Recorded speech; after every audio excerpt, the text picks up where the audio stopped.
right, so we have heard from GE that's looking for startups. We have heard from consultants that are analyzing what startups and industry is doing. And now let's hear from the startups. 2-minute lightning talks from a bunch of them. Matt from Helix Power. My name is Matt Lazarewicz. I've been here for a bachelor's and master's and also at the Sloan School, and even have some classmates here. I'm a president of Helix Power, and what we're doing is we're introducing high-power management solutions to improve grid scale efficiencies. We're doing this using our patented high-power, high-energy flywheel systems. The first application we have is in New York City, where we actually have the expectation of cutting the entire power use for the entire subway system in New York literally in half, 50% reduction. The way we're doing this thing, and it'll also save them about $115 million a year. What this is for, what we've gotten to here with a $200,000 grant from the DOE and a $2.5 million award from NYSERDA that we're now trying to match. Okay, now in a nutshell, what we're trying to do is we're trying to turn these things into turn the trains into Priuses. All the trains actually have renewable regenerative systems on there. But the problem with it is that the things weigh 1 million pounds, and trying to stop some million pounds in 17 seconds and store that energy is very difficult, and so far hasn't been able to be done until we got to our technologies. So now Helix Flyers are purpose-built for this, and they work very, very well. Now this is not just a niche market. This is a $10 billion market. And there are other ones coming in behind it that are in the, like mining, in industrial, renewable energies. These are all markets of equal size that all use exactly the same technology and exactly the same hardware, which is absolutely, so it's a huge leverage factor here for the future. Look at turning around the corner here. So so what do we have here? Where's the competition? Well, not much. The advanced batteries really cannot cycle the million times in 20 years, full charge discharge cycles that's required. Number two, what about capacitors? Well, they're not very effective here at the kind of energy levels we're talking about. They're just not cost effective here. Number three, other flyways are just too small, and they simply just cannot operate continuously. So what do we have? We got some huge markets here. We've got great partners. We've got exciting technology, NYSERDA validation, and we have great economics. Just come see me, and I'll tell you a little bit more about it. Fantastic. Next up is, applause is good. Senthil from Sistine Solar. Hi, good afternoon, everyone. I'm Senthil Balasubramanian, one of the founders of Sistine Solar, a startup out of MIT. We started Sistine Solar because we were unhappy with the fact that despite all the progress that solar has made, the penetration of solar in US households today is less than 1%. And as a big believers that we want to see a 100% clean energy society within our lifetime, we decided to start Sistine to try to make an impact. We believe that design has the power to make that impact. We believe that beautiful design can make solar capture the world's imagination and get people to fall in love with solar and adopt it much quicker. So how do we do that? We have a technology that allows us to create solar panels of virtually any color, pattern, or shade. So that as opposed to putting up a panel that is dark blue in color, no matter what the color of your rooftop is, we can do a panel that matches the exact shade of your rooftop. Since seeing is believing, that's one live example of a 260-watt panel that we've prototyped with a pattern that's one of the most popular ones in the United States. And we can use the same technology to create very many patterns. Now, what kind of impact can it have? Let me give you some figures from people that we talked to. 2 of the top 10 production home builders in the country want to roll this technology out in communities of 1,000+ homes that they're building. We talked to a lot of homeowners, showed them the technology. 98% of the people who saw the panels firsthand picked that over regular panels. But perhaps most importantly, 4 out of 10 people who today are not thinking about solar, maybe are on the fence, or just don't want to go solar, said they would reconsider if color-matched panels were available. So consider that 1% of US households have gone solar. Of the remaining 99%, 4 out of 10 people say that they would reconsider if color-matched technology were available. That is the power of design that you can't quantify, but until you show people and you see the twinkle in their eye, the phrases they use, oh, this is a no-brainer, we'd absolutely want to get this. That's the emotional power of design. So this is what we do. Where we are right now, we have an award from the DOE Sunshot that allows us to fully test and certify this product in partnership with the National Renewable Energy Lab and other affiliate labs. In 9 months from now, the product will be fully certified and ready for homeowners. We have a sign-up list. We have over 100 homeowners that have signed up within the last couple of months. Interest from over 10 different countries. And right now, we're looking for a demonstration home where we could put up these panels and showcase it to the world. So if any of you is considering going solar, would like to use your rooftop to do a demonstration, a short-term demonstration, or know people that might be a good fit, I'd love to talk to you after this. Thank you very much.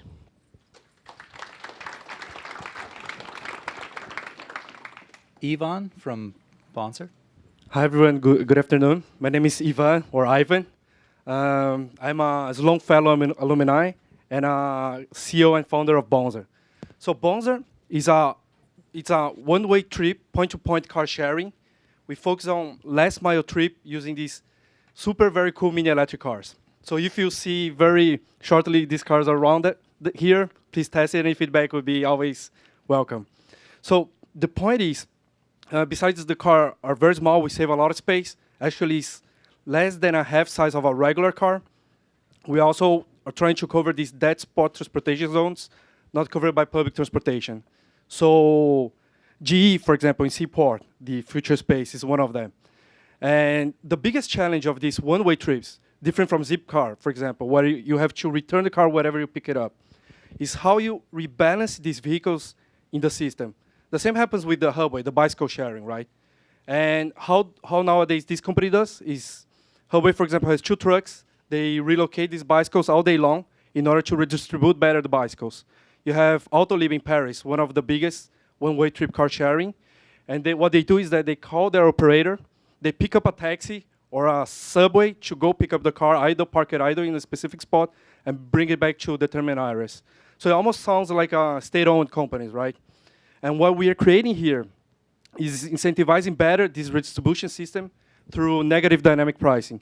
So we are giving free rides or even paying customers in order to bring these vehicles to certain areas. So one example, let's say there are 5 vehicles in Seaport and then at MIT, for example. The idea is giving some of these rides for free or even paying the customer, giving additional credit so you can redistribute better these vehicles in the system. Therefore, you will have much higher utilization rate per car per day and more vehicles available for the users.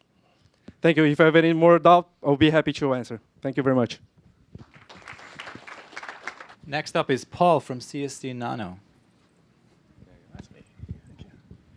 Thanks, everyone. Thanks for being here. CSD Nano, we're in photon management. We're the first thing that the sun sees when it hits a solar panel or a window. We apply a coating, an anti-reflective, anti-soiling coating to the surface of operating solar panels and increase the power output and, more importantly, the revenue for the array owner. We have beta sites in China, Italy, Portugal, and Greece, all showing 3.5% to 5% increase in power output and revenue for the array owner. The size, about half of the installed base of solar arrays today doesn't have a coating. That's about 100 gigawatts, so coating that will generate about $1 billion a year in new revenue for the array owners and about 3.5 gigawatts of new solar power. Value proposition is very clear. For the array owner, the new revenue stream has a value of discounted at whatever rate you want to use, somewhere between $15 and $20 a panel. We charge them $6 a panel, and our costs are about 60 cents per panel. The technology innovation is interesting both on the chemistry side, where we had to come up with a solution that would cure in the sun rather than in the factory, as well as that could apply in the field. So we can apply a uniform 10-micron fluid film on a sloped surface outdoors under a variety of weather conditions. Not only do we have to be innovative in technology, we had to be innovative in business model. Most advanced materials are sold by the liter or kilogram to some company in the middle of the food chain. DSM and 3M sell and reflective coatings to glass makers. We decided to jump to the top of the food chain, sell directly to the owners. You heard it here first. We call it advanced materials as a service. But think about it.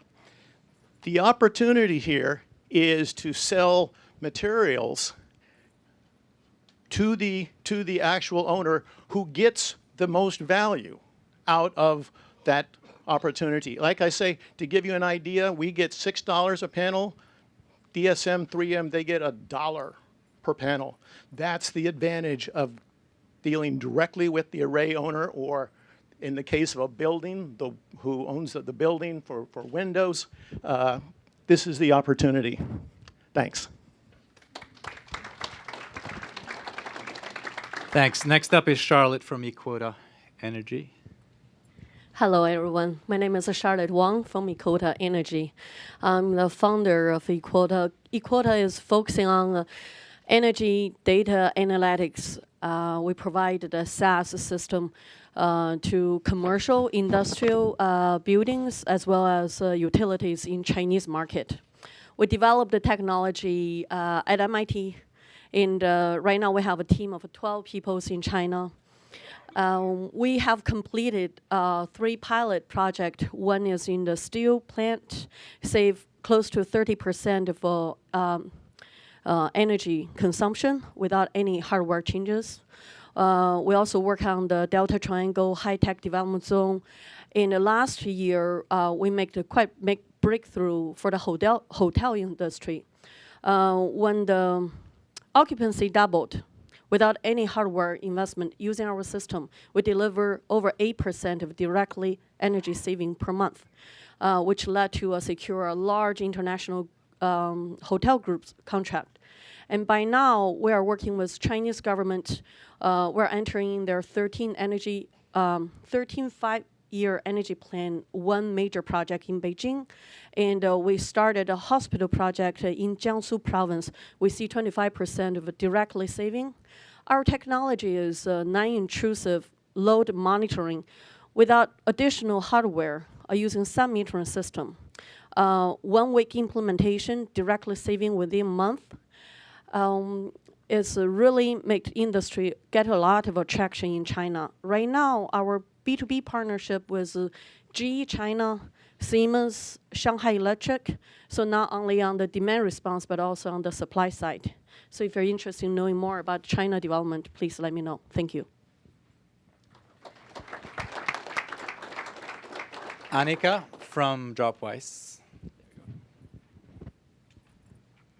Hi, my name is Annica Blake, and I'm with DropWise Technologies. We are also an MIT spinout, founded by a couple of brilliant PhD students and their professors. Building on what Shale said, the asterisk to his sentence about renewable energy. Everybody loves renewable energy. It's clear we need it as a society. It's clear that we should start focusing on it. But we also cannot forget about the asterisk at the end of that sentence, which is traditional energy resources are not going to go away anytime soon. So if all we do is focus on renewable energy and don't deal with the existing infrastructure and making that cleaner and more efficient, then we are not going to win this battle. And so that is where DropWise intends to play or does play. We have a coating technology which, when applied to industrial heat exchangers, can make them significantly more efficient. And by efficient, that means that they use less fossil fuels in order to run and thereby increase the revenue that is able to be generated by the customers of those heat exchangers. So it is an often overlooked workhorse of the industrial sector. For example, in a power plant, if we apply our coating to that power plant's heat exchanger, the condenser at the end of the turbine, we can increase the overall efficiency of that power plant by 1%. 1% doesn't sound like a lot on paper, but actually that translates into thousands of cars being taken off the road in terms of emissions control, less use of fossil fuels, and across the globe, a few billions of dollars of savings for the energy generators every single year. And that's just one of the many industries that use heat exchangers as a critical component of their services or of their production. And so we are looking for partners, strategic partners, to be working with us in these different areas of industry that use industrial heat exchangers significantly as part of their environment, to work with them to figure out how to make their individual heat exchangers more efficient. And building off of Paul, we are also in the materials as a service industry. Because these heat exchangers are heavily instrumented, we can work with the customer to calculate down to very precise levels exactly how much they will save in emissions and in energy and whatnot every single year from our product. So we have Henkel as a partner, and we are very excited to be working with them. And thank you to ILP for making that possible. And we're learning a lot from them and working side by side, and we hope to find some more folks to do that with. Thank you. I promised you some new business models. I think there are some trends starting to emerge. Nan from Soofa. Hello, everybody. My name is actually Jutta. I'm stepping in for Nan. I'm a founder of Soofa, which makes solar-powered sensor hubs. And so our first product is the Soofa bench. It's a solar-powered bench that powers devices such as cell phones, but also sensors and Wi-Fi. We founded in 2014 out of the Media Lab in April, actually, and then entered the Verizon and Cisco Innovation Program. And in June, we launched at the White House Maker Faire. And a year later, we have shipped 100 of these Soofa benches throughout the world. We are now installed in 3 different countries and in 9 different states. And at Soofa, we truly believe that it only needs to take 4 bolts to install a smart city solution and create flexible infrastructure that can create identity and new social spaces for local communities. 2 minutes is short. Come find me afterwards and we talk some more. Thank you. This is a good lightning speaker right there. Look at that. Alan from CoolComposites. I'm Alan Ransil from CoolComposites. I'm from the Material Science and Engineering department here at MIT. And we founded CoolComposites to answer the question, what if building components, building walls, ceilings, knew how to cool themselves? PCMs, phase change materials, are a class of materials that are already on the market, but they tend to either require substantial changes to a building envelope that contractors aren't very happy with, or they have payback periods on the order of 10 years or 20 years. And so we're using inorganic phase change materials, which, unlike organic phase change materials, are non-flammable and about 1/10 the cost, to achieve this and lower, depending on the climate, lower the energy consumption of a building by about 20%, by allowing building components to regulate their own temperature. And so we were asked to speak a little more broadly in terms of a perspective as to energy efficiency. And one of the things that we found when we started this company was that we're in an unusual position in that we're a materials chemistry company that's actively trying to develop these new products. We need a hood, we need a rotovap, we need all this equipment, but we're not a biotech company with an infinite amount of money to spend. And so one of the things that we're looking for is other companies in a similar position to partner with and share resources and really develop, in terms of the end of that funnel, develop a place for materials chemistry companies or chemistry companies in general to develop new products. So please talk to me. Thanks. Last up on my list, let me know if I'm wrong, is Matt from Cambrian Innovation.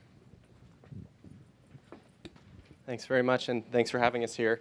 Matt Silver, I'm founder and CEO of Cambrian Innovation. We're a 25-person environmental biotech company. Started at MIT in 2006 with a grant from NASA. And there's a picture up here of what we're focusing on. We're focusing at the intersection of energy and water. We're actively selling modular, distributed industrial wastewater treatment plants that take high-strength industrial water and convert them into clean water and clean energy for reuse at a facility. And to give you an example of the kind of impact that we can have, this is a picture of our plant going at Lagunitas Brewery in California. They're one of the top 5 craft breweries in the United States, one of the fastest growing. We're able to cut their water footprint in a drought-stricken region by 40%. We're able to cut their energy use by about 15%. We're eliminating about 1,600 metric tons of CO2 and generating 130 kilowatts of clean power as a byproduct of the process, and that's generating a 35% internal rate of return. So we're selling the system into the industrial market. The broader water market is very large. There's about $400 billion spent globally on water. The majority of that is municipally. About $8 billion goes towards industrial treatment and reuse. And there's a couple of things underlying a trend there. It's actually growing extremely quickly. One is that, let's take the United States as an example. There's a big underinvestment in water infrastructure. So the EPA estimates that there's about $500 billion which need to be spent just to maintain the U.S. water infrastructure over the next 10 years that's not being spent. What that does when it's not spent is it raises the cost of treating water. So in the industrial market, sewer rates, capacity fees, those kinds of things are going up much faster than inflation and opening the market for pretreatment technologies like ours, particularly those that can extract resources as a byproduct. Another trend is water scarcity. So NASA estimated, there was a study that came out, that about a third of the aquifers, largest aquifers globally, are net losing water right now. Certain parts of the country and certain parts of the world, that's extreme. So California is obviously losing a lot of water, Texas as well, and that's driving a market for reuse of clean water. So that's what we're actively selling into. We're excited that we developed the technology in 2009 develop pilot systems, demonstration plants, put it on the market in 2014. We're going to do about $10 million in revenue in 2016.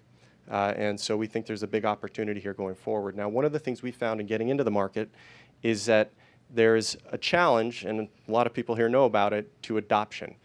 So customers in the energy space, but also in the water space, are very conservative. And speaking, happy to hear all the conversations about water, or about energy as a service, materials as a service. We're thinking about the same kind of thing. We've actually put together a fund and raised and announced it last year, a $30 million fund to distribute our technology along something very similar to a PPA model in solar. So we call it a water energy purchase agreement. We're going to be buying, owning, operating our plants in the distributed water market and selling back clean water and clean electricity. And so excited to be here, looking for partners to get into the market, looking for investors, looking for everything a startup usually is looking for. Thanks a lot.